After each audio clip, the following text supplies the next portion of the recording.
ఓటుకు నోటు వ్యవహారంలో సూత్రధారి ఏపీ సీఎం చంద్రబాబు నాయుడేనని, తమ సర్కారును కూల్చేందుకు బాబు కుట్రపన్నారని గవర్నర్ నరసింహన్కు ముఖ్యమంత్రి కేసీఆర్ నివేదించారు.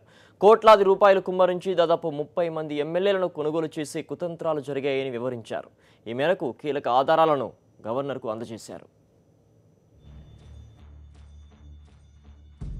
ఓటుకు నోటు వ్యవహారంలో రెడ్ హ్యాండెడ్గా దొరికిపోయిన చంద్రబాబు ఇప్పుడు పచ్చి అబద్ధాలాడుతున్నారని, అవాస్తవ ఆరోపణలతో దర్యాప్తు అధికారుల మనోస్థైర్యం దెబ్బతీసేందుకు ప్రయత్నిస్తున్నారని సీఎం కేసీఆర్ గవర్నర్ నరసింహన్కు ఫిర్యాదు చేశారు.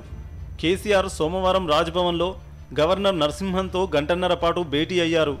ఓటుకు నోటు కేసుకు సంబంధించిన పురోగతి, చంద్రబాబు ప్రమేయంపై మరిన్ని ఆధారాలను అందజేశారు. చంద్రబాబు ఫోన్ సంభాషణలు బట్టబయలైనందుకే ఏపీ సీఎం ఆయన మంత్రులు అరిచి గగ్గోలు పెడుతున్నారని గవర్నర్ దృష్టికి తీసుకెళ్లారు.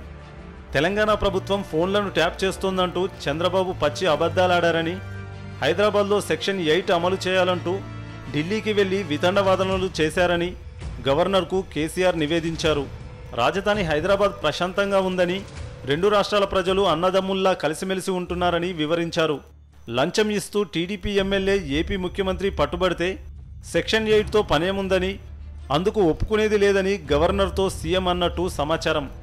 ఓటుకు నోటు కేసులో ఏసీబీ చట్ట ప్రకారం వ్యవహరిస్తుందని, దర్యాప్తు ప్రక్రియలో ప్రభుత్వం జోక్యం చేసుకోవడం లేదని గవర్నర్కు కేసీఆర్ వివరించారు.